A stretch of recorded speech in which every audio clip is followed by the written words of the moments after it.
Well, good morning. It's heating up here near Seattle. I'm trying to get some bread and butter pickles done before it gets too hot. I already did a recipe a while back and decided it wasn't enough. I love these things. They're so good, and they remind me of my mom and my grandma. They used to do things in huge crocks in our basement in the house that I grew up in, and I was down there peeking to see how the pickles were doing. So, and this is one that my mom did. Oh my gosh, I found a journal that she took of all her canning from about 1956 to 69. I knew she canned, but when you're a little kid, you don't realize how much work your mom's putting into stuff.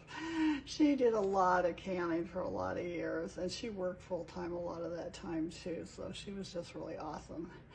Anyway, so the basic steps are to trim the ends off the cucumbers after they've been thoroughly washed, slice them up into cucumber chips, slice white onions, put everything in a pan with half a cup of water and ice water and let it sit for up to 3 hours. So what that does is it drains a lot of the excess water out so you have crisper, more compact pickles in your jars. So anyway, and then we put a vinegar and spice brine with apple cider vinegar and water, and I'll talk to you about that more later. I can post the recipe down below.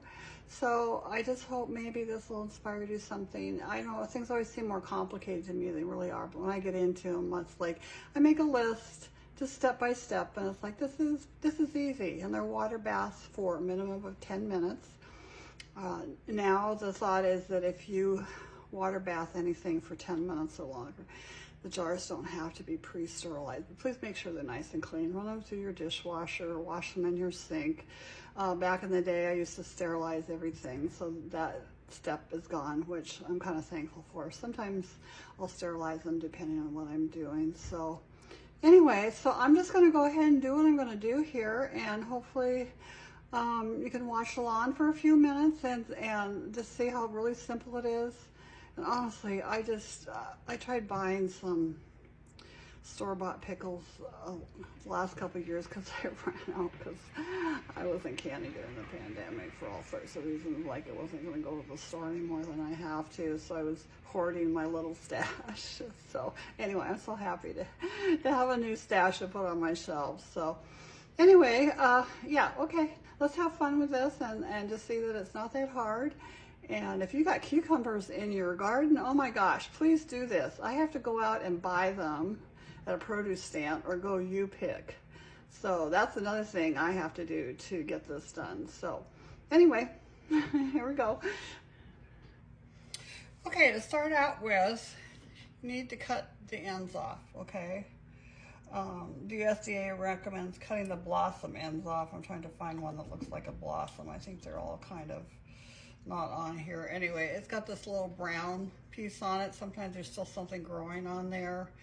They don't talk about taking the stem off. I do both because this side is just tough and it's going to make for a tough, bitter little thing in there. The blossoms need to come off partly because you don't want bitterness, or that sometimes bacteria grows in there. So anyway, stem end, brown, blossom end. That part definitely has to come off. Okay, let's cut a few of these up. We'll get them going here in a bowl, and then I'll add my ice to it.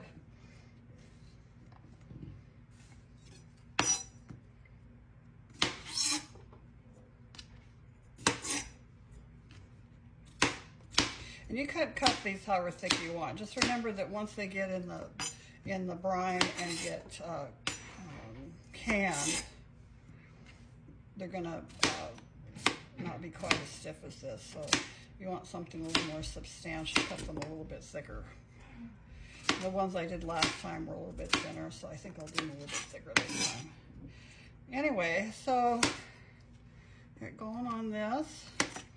And then today, because of heat and smell and whatnot, I'm going to cut up my onions in my garage.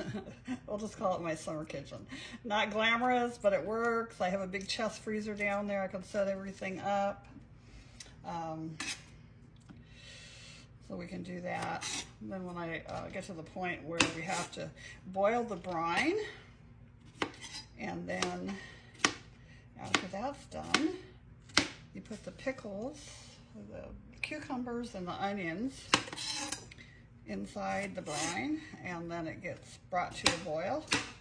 And then after that, they go in your jars and get processed. So we'll do some of these.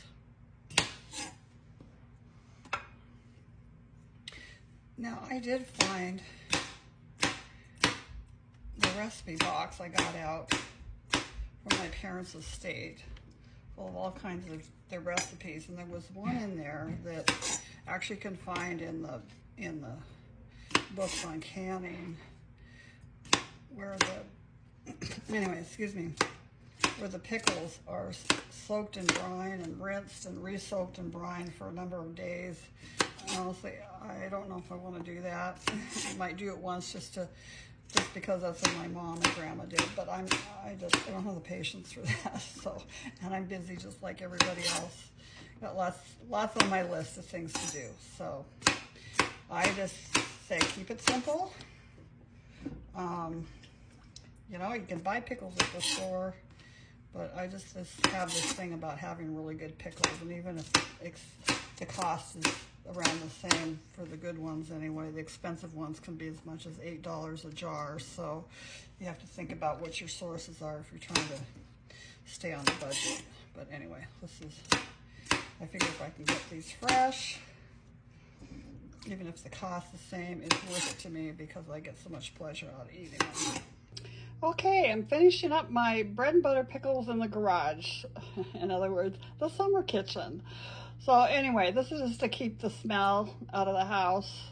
I already cut up my onions here and mixed them up with the cucumbers. They sat for 3 hours, covered in half a cup of salt to draw the excess moisture out. I drained that off. I did not rinse them because that's the only salt in the recipe. So I have my jars here ready to go. I've got my bubbler to use, and I've got my jars all cleaned here. Got my lids and my rings. Okay, so what you do is you put your vinegar, 4 cups of vinegar, and your seasoning, and you boil it for 10 minutes. Then add the cucumbers and the onion, and then bring that to a boil. This Instant Pot is really handy because I don't have a stove or a burner or anything down here. So this is my cooking appliance in my garage. So it works. I put it on saute on adjust to high. That works. If it gets to boiling too much for the syrup, then you can just turn it down a little bit. So anyway, I don't set the time. I just set it to saute, and that'll heat it up nice. And then I have my lid. Where did I put my lid? Okay, here's my lid. So this will heat up a little faster. I put my Instant Pot lid on there. And so once this comes to a boil, then I'll turn this off, and I'm going to mix that batch up with the batch that I already brought to a boil. Make sure all the seasoning and the vinegar and the salt and everything are well and evenly incorporated. And then I'm going to fill my jars. And then these will get water bathed for 10 minutes.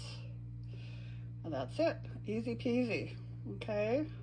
One thing I do when I'm canning, even though I've canned for a long time, I make a list of what I need to do, because that whole written out thing in paragraph form just doesn't work well with my brain. I don't know, I have ADD or something. I don't know what it is. Anyway, so simplify stuff, put it in bullet points or 1, 2, 3, 4, and then you'll see how really simple it is. You just need to lay it out in order and do it. And it's really not hard. I mean, really, it's not. So, and there's no pressure canning or anything. And then you have some nice jars on your shelf for another year. And these are great with sandwiches, just with a meal, a snack. I don't know. I love bread and butter pickles. Like I said, they were my mom's favorite, and she made them, and my grandma made them, and I love them too. So I'll put the recipe down below, or put a link so that you can have a look at that and see what you like. Anyway, thanks. Okay, I just wanted to show you the end result of my canning the bread and butter pickles. They look really nice. They're in there.